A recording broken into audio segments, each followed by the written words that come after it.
Well,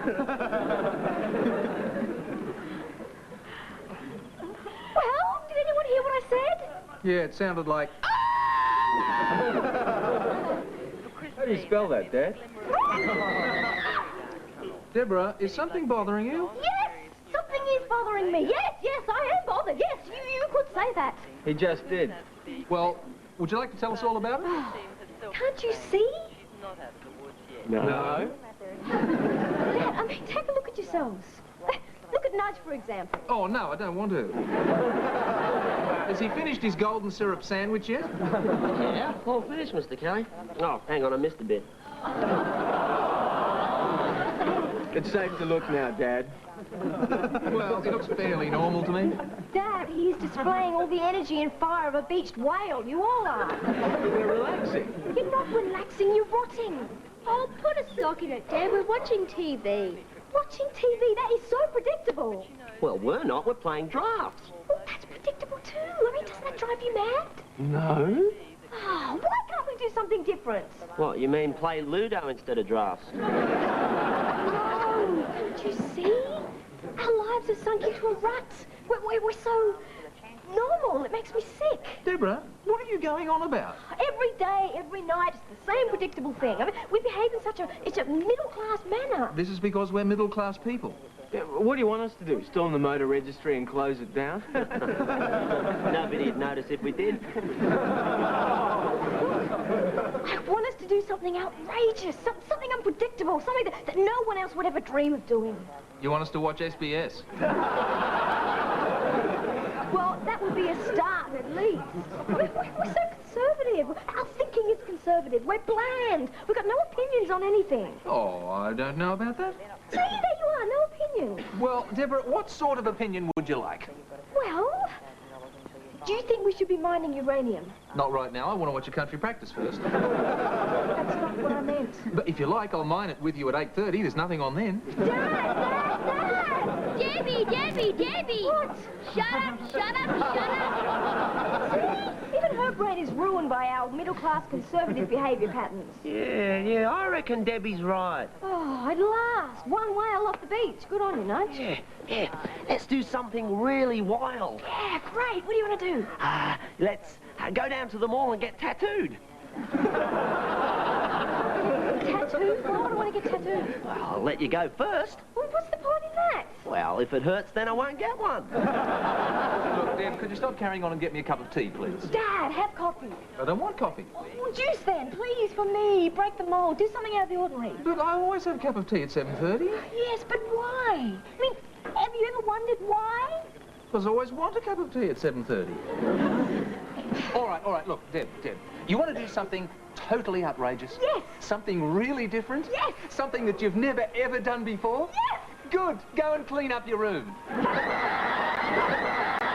Right, now, let's see if we can get the day organised. What appointments have I got? Well, you got that meeting with the builder at 11:30. Right, then I've got that interstate call when I get back. Get back where? Here, of course. 30's in the meeting here? No, it's there. Where? Where the building is. I mean, I can hardly inspect the building back here, can I? Oh, if you say so. Yeah, so, when I get back... Back where? Here? Or there? Here! I mean, where else would back be? Back is here, out is there. I go out there, I come back here. Get it? Yeah. If you did what Dad used to do on anything he would in and out. Betty, what are you muttering about? Well, I always knew when Dad went out because he put his hat on. Well, I'm sorry. I don't wear a hat. And I always knew when he came back again because he'd take it off. Betty, has something built a nest in your brain? Like what? Oh, I don't know. A flock of kookaburras, perhaps. No. Well, what's the matter with you this morning? Oh, if you must know, Mr. Kelly, I've got something on my mind. Gee, it must have a wonderful sense of balance. Yeah, Mr. Kelly, will you tell me something? Oh, yes, anything if it'll help us get through the day. Well, I'm beginning to think that I haven't achieved my full intellectual potential. Is that right? Yeah. Tell me, Mr. Kelly, there are times, aren't there, when you feel that I might be just a teeny bit dumb?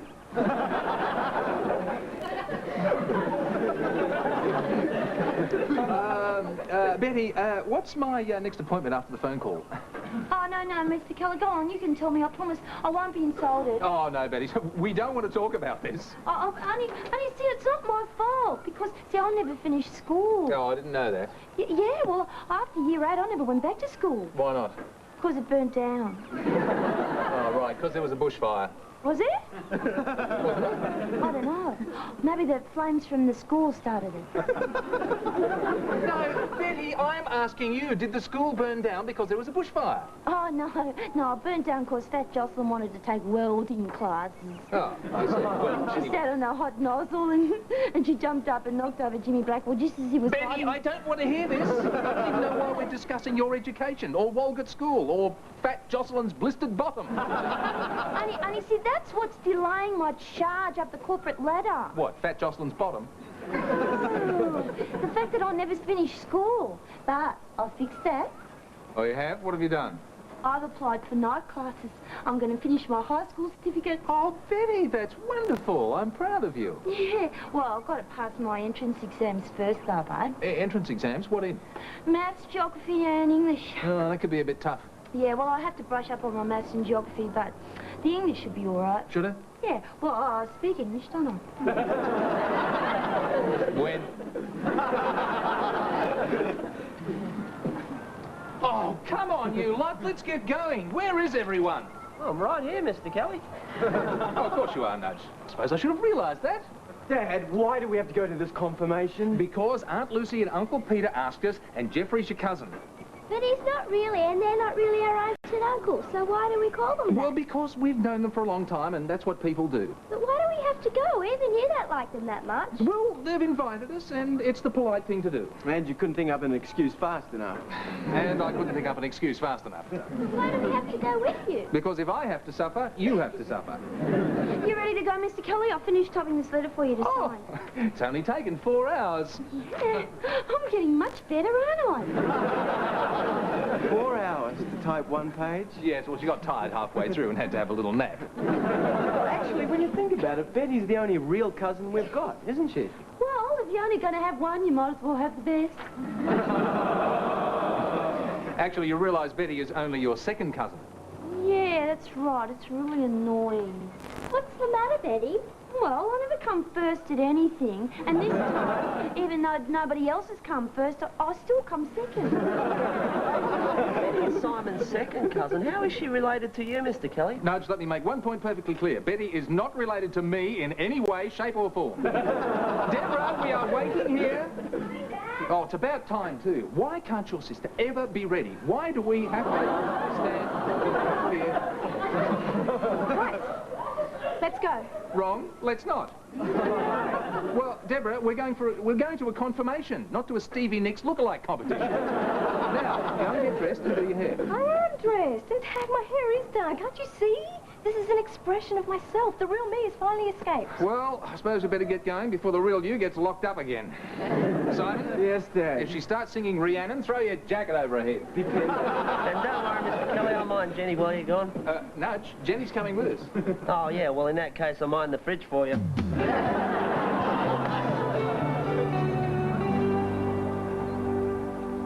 Good morning, Mr. Kelly. Morning, Nudge. Nudge, Yes, Mr. Kelly? you did go home last night, didn't you? Oh, Dad, what sort of question is that? Well, he spends every waking moment here. I thought he was spending every sleeping moment here as well. Don't worry, Mr. Kelly. I do all my sleeping at home. I just come here to eat. How come I get the expensive one? How did the confirmation go? Morning, everyone. I think you should ask Jennifer that question.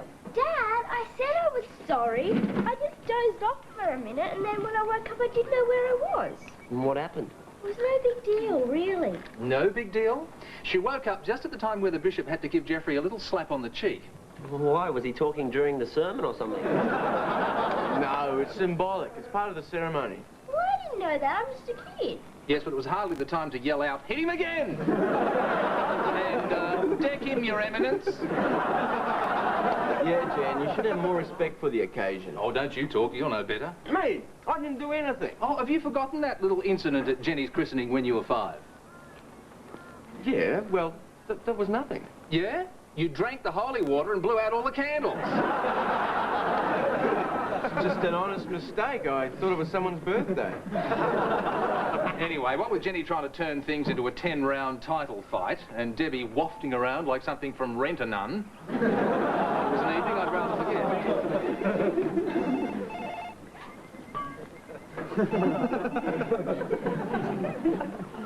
Weren't you going to get it? Well, what's the point? It's probably for you or Deborah. You might as well get it. Well, say so. Hello? Yeah, she's here. Yeah, just a moment. Oh, is it for Deb? No, it's for Jenny. What? Oh, it's you. Yes.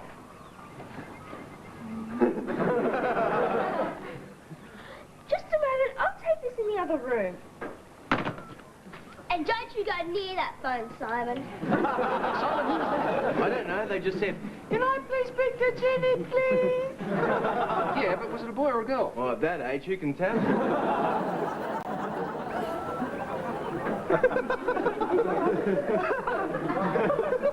Betty.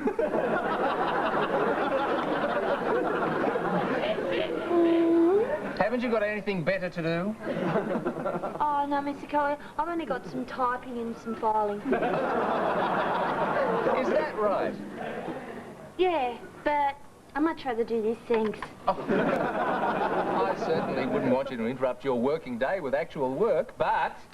Mr. Kelly, I'm improving myself here. When I've passed my high school certificate, I will be a more efficient and knowledgeable employee. Oh, how can you become more knowledgeable staring at a beach ball? I'm not staring at a beach ball. I'm imprinting the map of the world on my brain. I'm studying for my geography exam. Well, why don't you use an atlas? Oh, well, I had a look at those, but they're really expensive. And besides, when I finish my exam, I'll be able to use this. Oh, what for? Netball practice. Dad, I was wondering if you're using the car this afternoon. Oh, Deb, that's fabulous. Is it for a party? A party? Yeah, a fancy dress party. We had them all the time in Walgett. Really? Yeah, the Bachelor and Spinsters Committee used to organise them all the time. My favourite one was the Tramps and Trollops evening. You had to go as a tramp or a trollop, and you got a prize for the best costume and everything. And I won. Would you go as a tramp or a trollop? Well, nobody knew, so they gave me both prizes. See, these idiotic outfits of yours cause nothing but trouble. Dad, they're my escape from conservatism. Besides, what harm have I done? You started Betty rabbiting on about tramps and trollops when she should be working. She's not working anyway. She's just sitting there trying to make mental contact with a beach ball. I would like to inform both of you that I'm studying geography. Are you? Yeah, this is not simply a beach ball, it is a globe of the world. I pumped it up at the service station. Oh, is that what they mean by worldwide inflation? Betty, you cannot study geography by staring at a blow-up of the globe of the world. I can so too. Just ask me a question. Okay, what's the capital of Angola? Oh, well. If you are going to start with an easy one.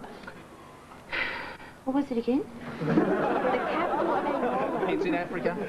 Well, of course, I know it's in Africa. That's where all the goats are. Goats? What goats? The goats that they get Angola wool from, they're in Africa. Don't be ridiculous. That's Angora. Are you sure? I thought Angora was a little principality between Spain and France. No, that's Andorra. That's all you know. Everybody knows that she's Samantha's mother. Samantha? Samantha who? Samantha in Bewitched, you know. She and That's Andorra. Oh, Andorra, Indora. What's the difference? All I know is that if she's in Africa, she must be feeling too well. What amazing short circuit of logic brought you to that conclusion? Well, where else would you go to find a witch doctor?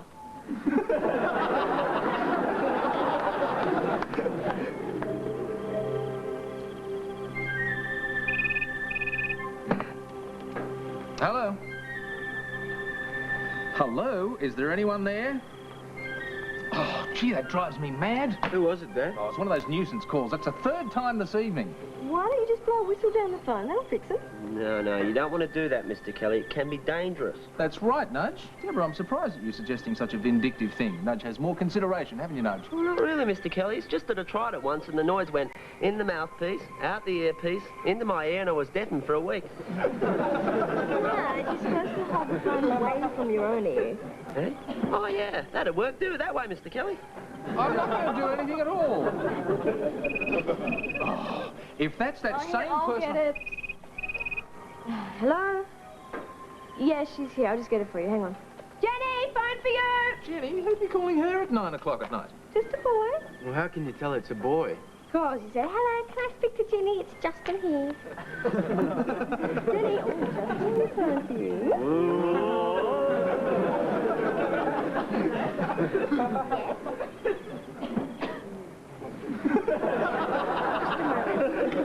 I'm going to take you in the other room. Don't you listen in, Simon.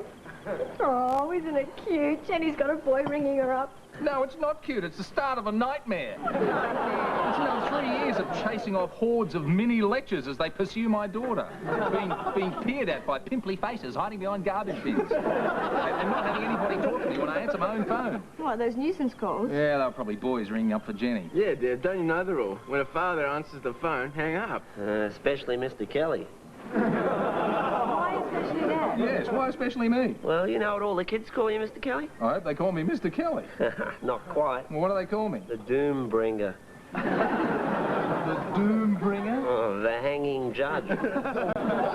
What? And Darth Kelly. But apart from that, Dad, they love you. Yeah, that's why they won't talk when you answer the phone. It's in case you use the force on them. Kelly, I love it. I think that's terrific. I can just see you now going, Luke, Luke. You can laugh, but see how funny it is when you can't get to use the phone because Jenny's on it all the time talking to Justin or Jason or Beauregard or something. Oh, that's not a problem. I'll just get my own phone. Oh, yeah? And who's going to pay for it? You are, of course. Of course. Silly me. Wonder why I didn't think of that myself.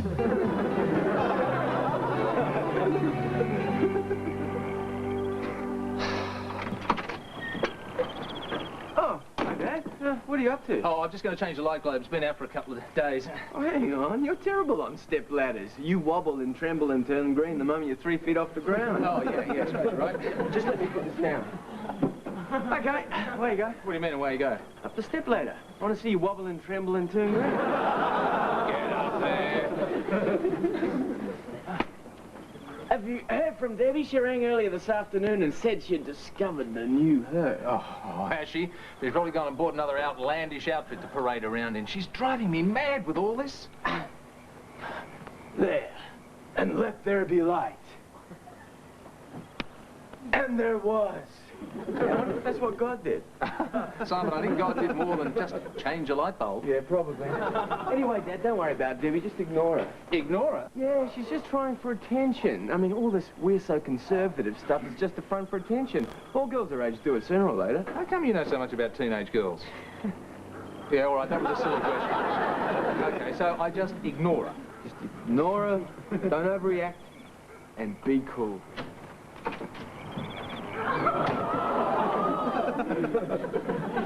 Well, how do you like? Will you look at her? Her hair is green. It is totally green. I have never seen hair so absolutely, irrevocably, terrifyingly green in all my life. Yeah, isn't it great? For goodness sake, say something.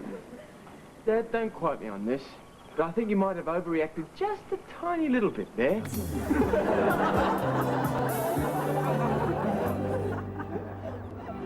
I don't know what this place is coming to. Transpubescent phone calls for Jenny at all times of the night and day. People walking around with green heads. Morning, Mr. Kelly. Honey, I'm sorry I'm late, but today was the day I had to do my entrance exams. Oh, yeah, for your night classes, of course. How'd it go? Well, the geography was okay, because they didn't ask me any trick questions about where Samantha's mother lives. I'll let that one pass. Dad? Well, it's the Jolly Green Dwarf. Come on on in and tell us your latest wizard idea. Gonna paint your face blue, are you? Now, Dad, before you go off the wall about this, there's just one thing I want to say. Off the wall? Why should I go off the wall? Just because my daughter comes home looking like a bunch of broccoli? Dad. What's so out of the ordinary about having a patch of parsley hair? Dad. I mean, on St. Patrick's Day, it'll be all the rage, won't it? So there's no earthly reason why I should go off my brain, is there? No, that's right. Are you out of your mind? Dad! It's a wig! Did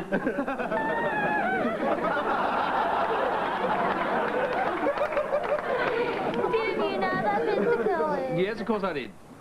I just think Deborah's too young to be wearing wigs. Dad, I just wanted on to see what it looked like first. I'm not dyeing my hair green. Oh, thank God for that. I'm doing it purple.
Is a Gary Riley production for the Australian Television Network.